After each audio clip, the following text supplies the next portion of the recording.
بسم اللہ الرحمن الرحیم۔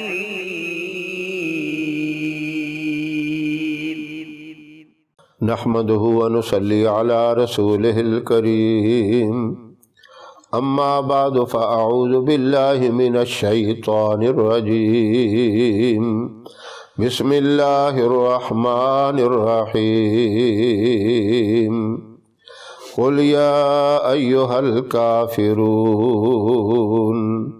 لا اعبد ما تعبدون ولا انتم عابدون ما اعبد ولا انا عابد ما عبدتم ولا انتم عابدون ما اعبد لکم دینکم ولی دین صدق اللہ العظیم۔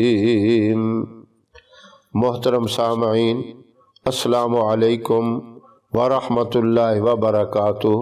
اس وقت میں آپ سے دعا کے متعلق، دعا کی مقبولیت کے متعلق کچھ باتیں شیئر کرنا چاہتا ہوں جس کی ہر ایک کو ضرورت ہے۔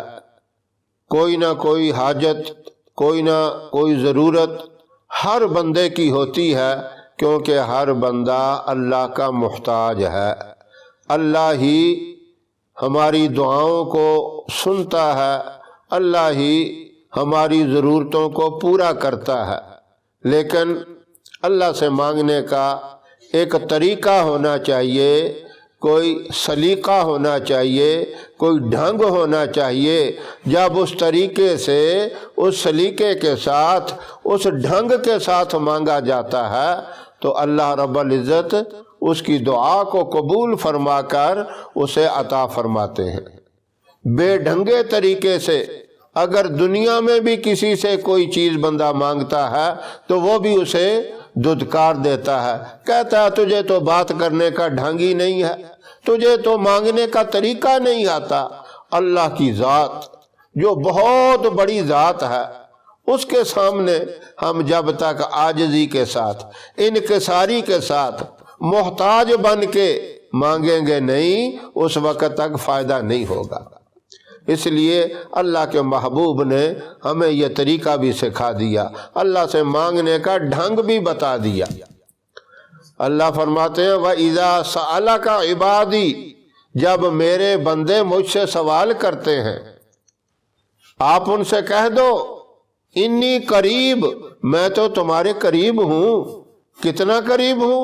نحن اقرب من حبل الورید، میں تو شاہ رگ سے بھی زیادہ قریب ہوں۔ اجیب دعوت الداعی اذا دعانی، جب مجھ سے مانگتے ہیں میرے بندے، سوال کرتے ہیں، دعا کرتے ہیں، میں ان کے سوال کو، ان کی پکار کو، ان کی دعا کو سنتا ہوں۔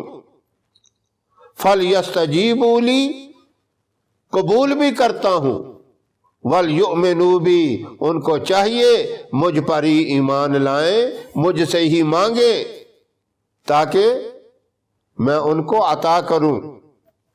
یہ اللہ رب العزت نے قرآن کریم کے اندر ہمیں سمجھا دیا، محبوب کی زبان مبارک سے ہمیں یہ بتلا دیا۔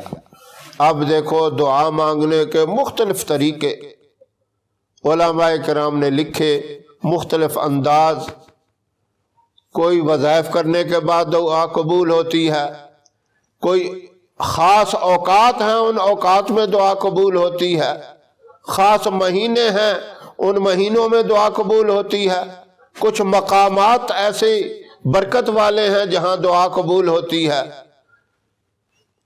مینا کے اندر، عرفات کے اندر، حج کے موقع میں، عمرے کی سعادت کے لیے آپ جاتے ہیں، طواف کے وقت دعا قبول ہوتی ہے، مقام ابراہیم پہ دعا قبول ہوتی ہے، میزاب رحمت کے پاس، رکن یمانی کے پاس، حتیم کے اندر دعا قبول ہوتی ہے۔ اس طرح مختلف مقامات میں، مدینہ منورہ کے اندر مقدس مقامات ہیں جہاں دعائیں قبول ہوتی ہیں۔ رمضان المبارک میں دعائیں قبول ہوتی ہیں۔ یہ ربیع الاول کا مہینہ جو بہت ہی مبارک مہینہ ہے، اس پورے مہینے میں دعائیں قبول ہوتی ہیں۔ جمعے کے دن دعا قبول ہوتی ہے، اور جمعے کے دن میں ایک خاص گھڑی ہے، ایک خاص ایسا وقت ہے جس وقت میں دعا قبول ہوتی ہے۔ اور یہ سورت جو میں نے خطبے کے دوران پڑھی ہے، تلاوت کی ہے، اس کی بہت بڑی فضیلت ہے، بہت سی فضیلتیں اس کی ہیں، بہت سے فوائد اس کے ہیں۔ نبی کریم صلی اللہ علیہ وسلم نے فرمایا کہ دعا قبول ہونے کی کچھ علامتیں بھی ہیں، کچھ طریقے بھی بتا دیے۔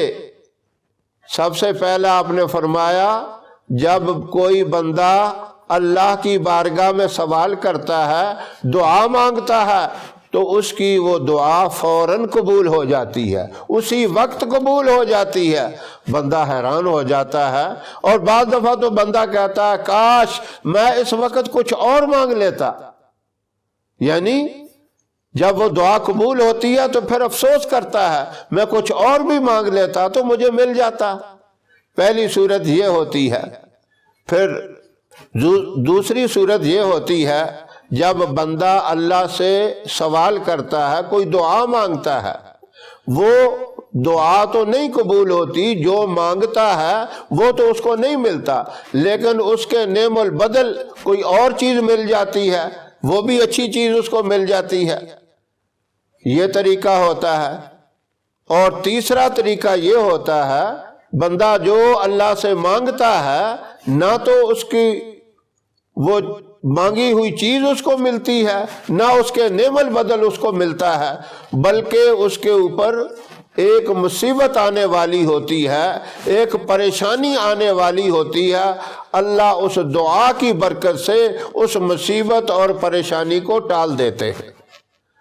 اور چوتھا طریقہ یہ ہوتا ہے جو اللہ سے مانگتا ہے بندہ، نہ تو وہ اس کو ملتا ہے اور نہ ہی اس کے نعم البدل ملتا ہے، بلکہ اس کی اس دعا کو محفوظ رکھ لیا جاتا ہے، ریزرو کر دیا جاتا ہے، اس کا صلہ اسے آخرت میں ملتا ہے۔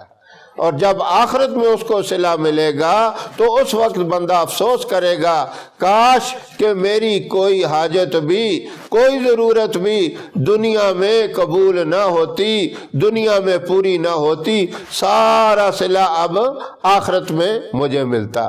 یہ دعاؤں کی حالتیں ہوتی ہیں۔ اور ان کے علاوہ ایک اور بھی صورت ہوتی ہے جب بندہ دعا مانگتا ہے، وہ دعا اس وقت تو نہیں قبول ہوتی، کچھ عرصے کے بعد قبول ہوتی ہے، اور اتنے عرصے کے بعد وہ قبول ہو جاتی ہے کہ بندہ خود دنیا سے بھی چلا جاتا ہے، اس کے فوائد، اس کے اثرات دوسرے لوگ دیکھتے ہیں۔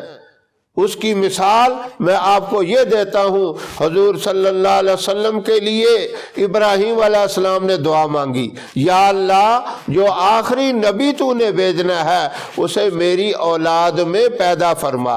ابراہیم علیہ السلام کی یہ دعا قبول ہوئی، لیکن اجابت دعا کے ثمرات دیکھنے نصیب نہ ہوئے۔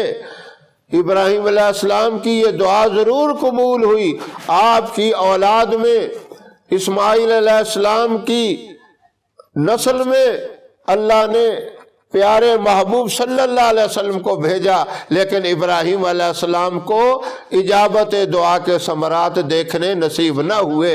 ایک صورت پانچویں یہ بھی ہوتی ہے۔ اس لیے جب بھی اللہ سے دعا مانگے پورے یقین سے مانگے، اللہ ہی دعاؤں کو قبول کرتا ہے۔ اور دعا کی مقبولیت کا ایک یہ طریقہ، سورہ کافرون فجر کی نماز کے بعد 10 مرتبہ پڑھ کے آپ اللہ سے دعا مانگے۔ یہ خیال کریں طلوع آفتاب سے پہلے پڑھ لیں، یہ نہ ہو کہ آپ اپنے وظائف کرتے رہیں، ادھر سے سورج بھی نکل آئے، آپ دعا مانگنا شروع کر دیں۔ دعا مانگنے کی اجازت تو ہے، لیکن